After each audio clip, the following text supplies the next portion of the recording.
नमस्कार दोस्तों, मेरे यूट्यूब चैनल में आपका हार्दिक स्वागत है। आशा करती हूँ कि आप सब लोग ठीक होंगे।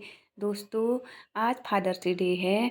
आज फादर्स डे के बारे में मैं एक ब्लॉग बना रही हूँ और मेरी बेटी आज फादर्स डे के बारे में अपने पापा के लिए एक कविता सुनाएगी। पिछले साल भी मैंने फादर्स डे के बारे में ब्लॉग बनाया था और इसने बहुत सुंदर कविता सुनाई थी, जिसको सुन के इसके पापा बहुत खुश हुए थे। दोस्तों, इस बार तो वो है नहीं, लेकिन जहाँ भी है उनकी आत्मा तो ज़रूर सुनेगी, उनकी आत्मा को शांति मिलेगी। मैं भगवान से यही प्रार्थना करूँगी कि वो जहाँ भी है हमेशा खुश रहें और उनकी आत्मा को भगवान शांति दे। उनका हमारे साथ इतना ही रहना था। अब इसके आगे मैं क्या बोलूँ, आपको भी पता है कि मैं कुछ बोल भी नहीं सकती हूँ। दोस्तों, आपको भी पता है कि बच्चों के लिए पापा क्या होते हैं। पापा का होना ज़रूरी है और कितनी कमी महसूस होती है। जो वो करते थे वो तो मैं कभी कर नहीं सकती हूँ। मैं कितना भी करूँ लेकिन उनकी कमी मैं पूरी नहीं कर सकती हूँ। दोस्तों, इससे ज़्यादा मैं कुछ बोल भी नहीं पाऊँगी इस बारे में। आप लोगों को पता ही है, मैं क्या कहूँ, मेरे को कुछ कहना ही नहीं आ रहा है। लेकिन मैंने सोचा कि अभी वो नहीं भी हैं तो हमारी लाइफ में कभी तो थे वो, उनकी यादें तो हैं। अगर हम उनके लिए 2 शब्द सुनाएँगे तो हो सकता है उनकी आत्मा को और शांति मिल रही हो। वो कहीं न कहीं से देखे होंगे कि मेरे बच्चे क्या कर रहे हैं करके। तो मेरी बेटी आपको एक कविता सुनाएगी। अगर आपको ये कविता पसंद आए तो प्लीज़ मेरे यूट्यूब चैनल को लाइक एंड शेयर ज़रूर कीजिएगा। धन्यवाद। सुनते रहिए ये कविता और बने रहिए मेरे ब्लॉग के साथ। Thank you.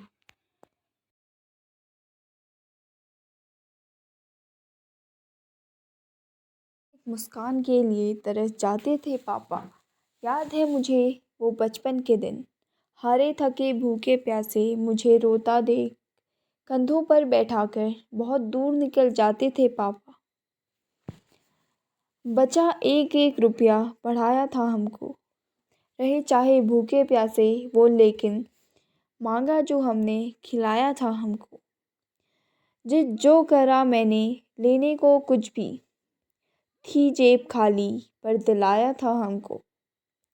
कि लाख चाहे जो गलतियाँ हमने हंस करके माफ़ करते थे पापा। सच कहूँ बहुत याद आती है पापा। कांधे पर था जब हाथ जो उनका, मुझे है क्या करना ये सोचा नहीं था। दिखाए जो सपने अधूरे ही रह गए। पिताजी चले गए बस आंसू ही रह गए। सुनी पड़ी माँ की मांग, देखी ना जाती चूड़ी माँ की कलाई पर। नज़र अब न आती देखूं मैं जब भी उदास चेहरा माँ का। लगता है ऐसे जैसे पापा से क्या क्या माँ कहती।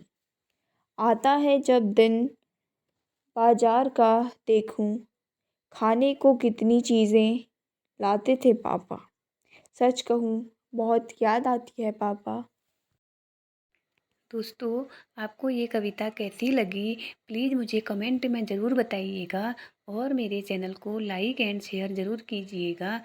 और आपको ये कविता सुन के ये तो पता चल ही जाएगा कि पापा की ज़रूरत कितनी होती है बच्चों के लिए और पापा की कमी कोई पूरी नहीं कर सकता है, क्योंकि जो एक माँ कर सकती है वो एक पापा नहीं कर सकते हैं और जो पापा कर सकते हैं वो माँ नहीं कर सकती है, क्योंकि दोनों की जगह अलग अलग है, दोनों अपने अपने लिए हैं। दोनों की कमी कोई पूरी नहीं कर सकता है।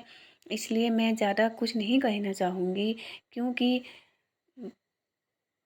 मुझे ज़्यादा बोलने की हिम्मत भी नहीं है।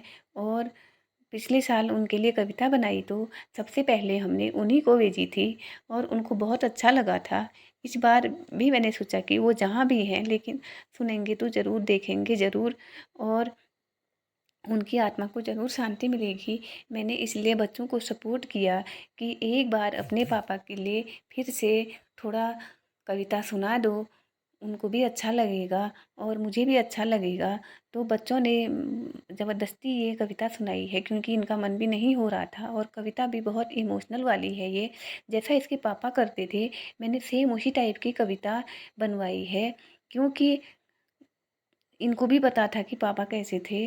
अब ये तो बड़े हो गए हैं, क्योंकि छोटे छोटे तो हैं नहीं, इसलिए बड़ी मुश्किल से बड़े, मतलब मैंने बहुत समझा के इसको तैयार किया कि तुम की कविता सुना दो करके, इसलिए इसने मजबूरी में ये कविता सुनाई है। अगर आपको मेरी ये कविता पसंद आए तो मेरे चैनल को लाइक एंड शेयर ज़रूर कीजिएगा। मिलती हूँ मैं आपको अगले ब्लॉग में, तब तक बाय, धन्यवाद, अपना ख्याल रखिए।